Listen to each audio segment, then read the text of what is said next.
Hello बच्चों, कैसे हैं आप लोग।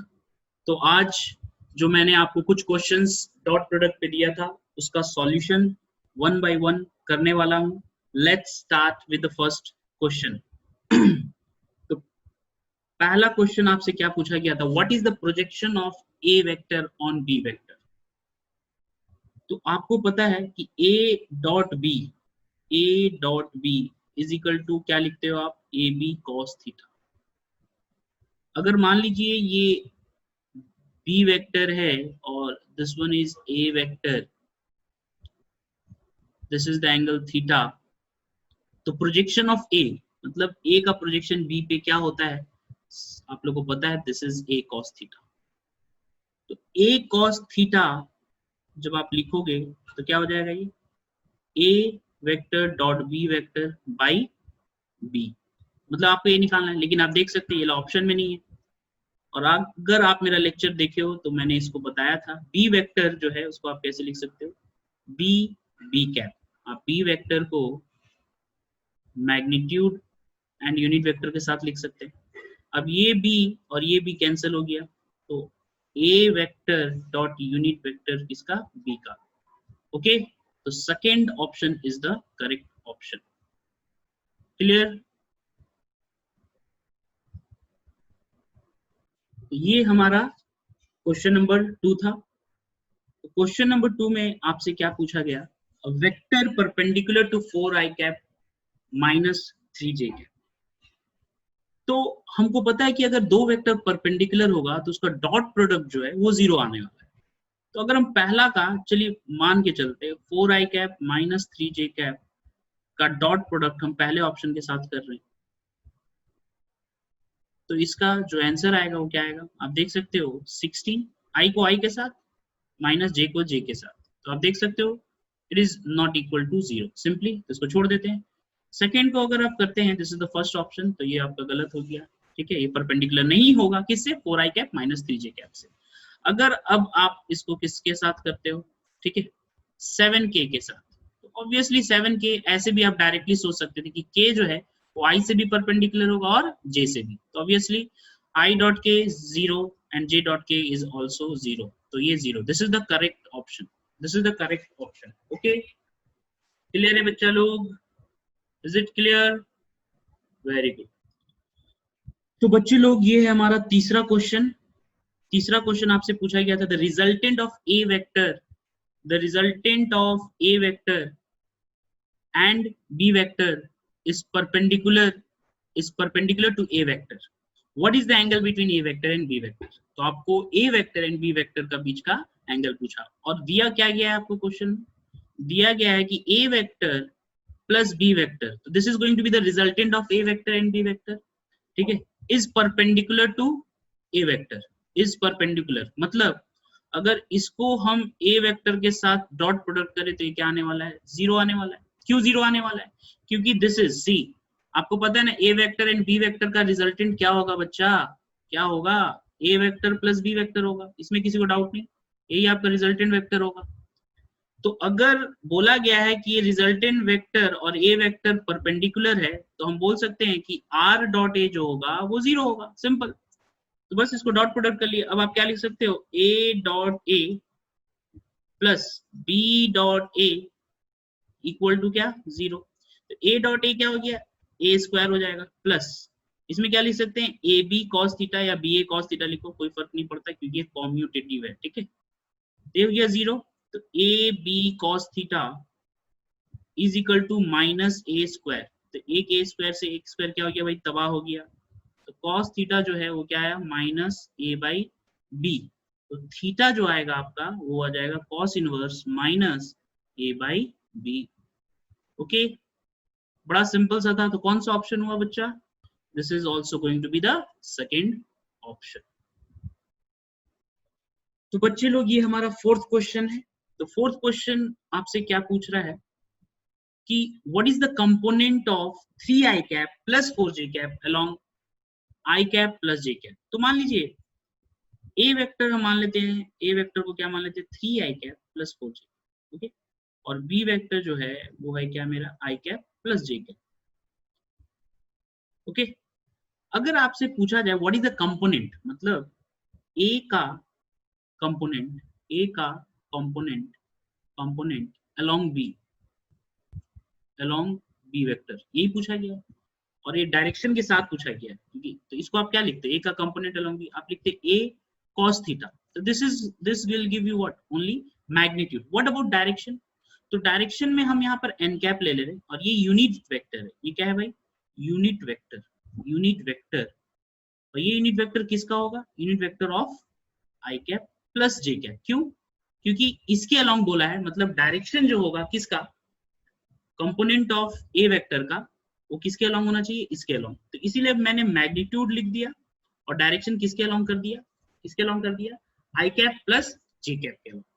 तो बड़ा सिंपल हो गया, आपको ए कॉस थीटा निकालना, तो आप ए कॉस थीटा कैसे निकालते थे, आप ए कॉस थीटा कैसे निकालते थे, आप करते थे A dot B by B and साथ में आपको बस खाली क्या कर देना, एन कैप, तो डायरेक्शन के साथ हो जाएगा। ठीक है, देखिए बच्चे लोग, सब डिफरेंट टाइप का क्वेश्चन हम कोशिश कर रहे हैं कि आपको दें, तो प्लीज इसको अच्छे से प्रैक्टिस करिए। अब ए डॉट बी क्या होगा, आई को आई के साथ कर देंगे तो 3 हो गया, यहाँ पर 4 हो गया, और बी क्या होगा, बी हो जाएगा √2। अब एन कैप निकालना, तो एन कैप क्या होगा, यूनिट वेक्टर, तो यूनिट वेक्टर आप कैसे करते हो भाई, एन कैप जो होगा वो क्या होगा, i cap plus j cap by magnitude of that vector, तो 1 का स्क्वायर प्लस 1 स्क्वायर, ये क्या हो गया √2, तो आप लिख सकते हो i cap plus j cap by √2, ये क्या हो गया 7/2, क्या हो गया i cap plus j cap.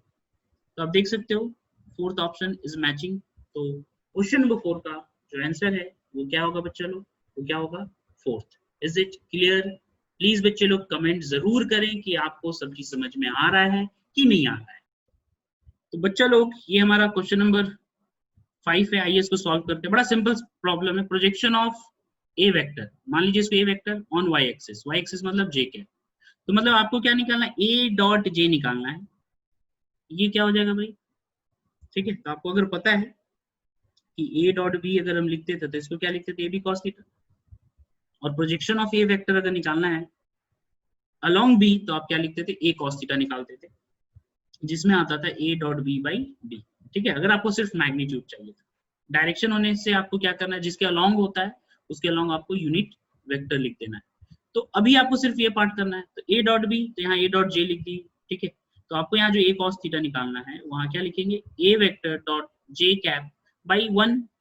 तो आप देख रहे हो, अगर आप देखो, ठीक है, कि इसको अगर सॉल्व करोगे तो ये क्या आने वाला है भाई, आई डॉट जे 0, के डॉट जे 0, तो मतलब ये क्या आ गया 0। तो ऐसे भी देख के आप बता सकते हो कि जे जो है वो आई से परपेंडिकुलर के से, तो इसका अगर प्रोजेक्शन जे के अलोंग होगा तो क्या होने वाला है cos 90, तो क्या होगा 0। This is the solution of fifth.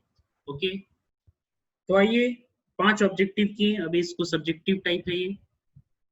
अब यहाँ पर हम देख सकते हैं क्वेश्चन नंबर 6 में क्या पूछा है, if a vector plus b vector is equal to 2 I cap and a vector minus b vector is equal to 4 j cap, you have to determine the angle between a vector and b vector। ये भी बहुत ही simple है। अगर आप देखो a vector plus b vector आपको दिया हुआ भाई 2 I cap, ओके, और a vector minus b vector क्या दिया हुआ है, it is given as 4 j cap। इसको आप ऐड करो, कैंसिल हो गया, ये क्या हो गया बच्चों 2a वेक्टर, 2a वेक्टर क्या हो गया 2 I cap plus 4 j cap। अगर आप a वेक्टर निकालो तो क्या हो जाएगा, this is going to be I cap plus 2 j cap। Clear.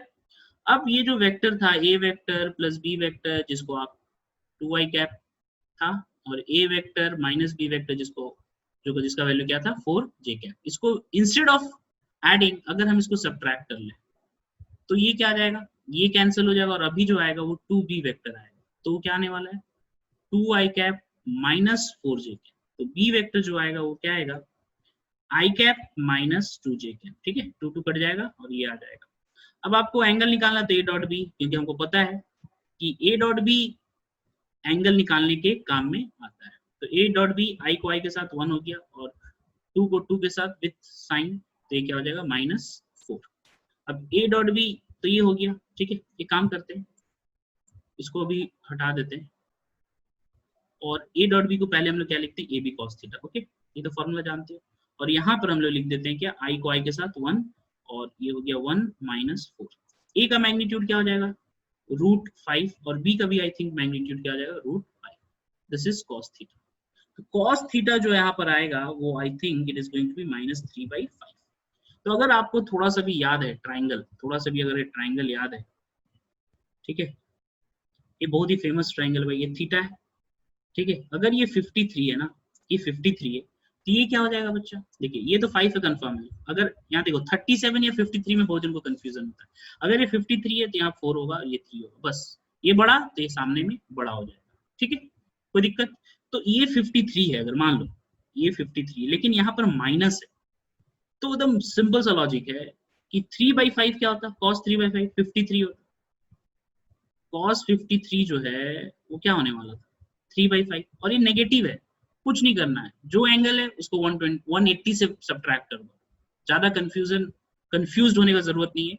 Minus में है तो यहाँ पर खाली आपको क्या करना 180 से सब्ट्रैक्ट, मतलब -3/5 का जो वैल्यू आएगा cos कितना आएगा cos 127 degree. This is the answer of question number 6. Is it clear बच्चा लोग, एनी डाउट? तो बच्चे लोग ये हम लोग चलिए क्वेश्चन नंबर 7 बनाते हैं, ये आपका क्वेश्चन नंबर 7 है.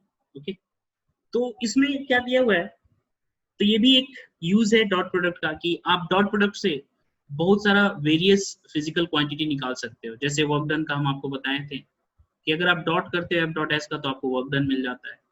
अगर आप F.V का करते हो तो क्या मिल जाता है, पावर मिल जाता है. और अगर आप करते हो electric field into area vector तो आपको इलेक्ट्रिक फ्लक्स मिल जाता है. अगर आप B.A करते हो तो आपको मैग्नेटिक फ्लक्स मिल जाता है.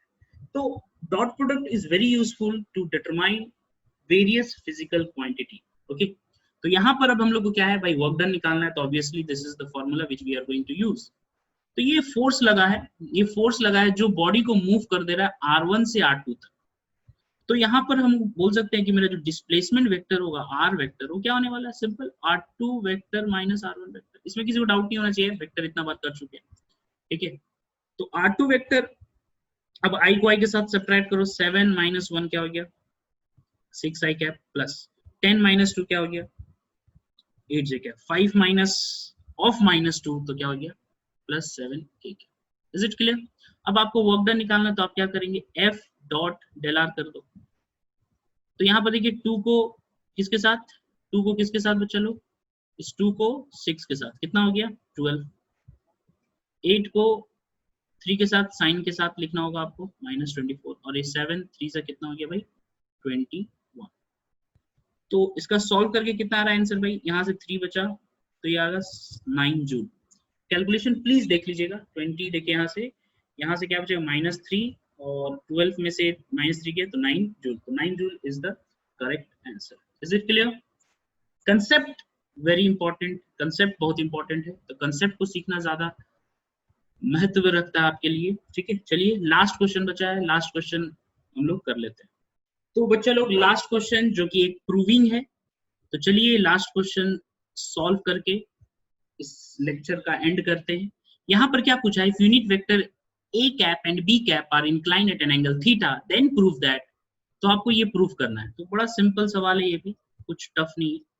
आप क्या करिए, इसका स्क्वायर कर दीजिए. अब अगर इसका स्क्वायर कर रहे तो इसको आप कैसे लिख सकते हैं, ठीक है, ये आपको अब इसको क्या करना है, ऐसे भी आप कर सकते थे डायरेक्ट भी, A.A plus B.B -2A dot, ठीक है, A cap dot B cap. तो आपको पता है कि ये यूनिट वेक्टर है और सेम वेक्टर को अगर मल्टीप्लाई करते हैं तो उसका क्या आ जाता है, आपको अगर याद है कि A.A क्या लिख सकते हैं, A स्क्वायर लिख सकते हैं, मतलब इसका मैग्नीट्यूड का स्क्वायर, लेकिन इसका मैग्नीट्यूड तो 1 है, तो 1 + 1 लिख देते हैं, ठीक है, 1 + 1 आ जाएगा. ओके, -2 मैग्नीट्यूड 1 है, B का भी 1 है, और यहाँ पर क्या लिख सकते हैं हम cos थीटा. क्या लिख सकते हैं बच्चा लोग, cos थीटा लिख सकते हैं. तो यहाँ 2 - 2 cos थीटा हो गया. अब यहाँ 2 कॉमन लेंगे तो बचेगा क्या 1 - cos थीटा. अब 1 - cos थीटा आपको पता होना चाहिए कि क्या होता है, मैथ्स में किए होगे 2 sin स्क्वायर थीटा बाई 2. तो ये आपका क्या है A cap minus B cap, okay, mod का स्क्वायर. तो अगर आपको चाहिए A cap minus B cap, okay, ये मॉड है, दिख रहा है आपको, मॉड से ही बहुत चीज पता चल जाएगा आपको। तो ये आप इसको स्क्वायर हटाइएगा तो रूट ओवर हो जाएगा, तो रूट ओवर होगा तो क्या बचेगा 2 into sine theta by 2, and this is your answer. Okay बच्चा लोग, तो मैंने आपका सारा 8 क्वेश्चन सॉल्व कर दिया, जो कि मैंने कमिटमेंट किया था कि मैं इसको जल्द से जल्द सॉल्व कर दूंगा कुछ दिनों में। तो बच्चे लोग प्लीज प्रैक्टिस करते रहिए, और प्लीज मेरे चैनल को लाइक, सब्सक्राइब और शेयर जरूर करें, सो दैट मैं ज्यादा से ज्यादा वीडियो आप लोग के लिए अपलोड करता रहूं।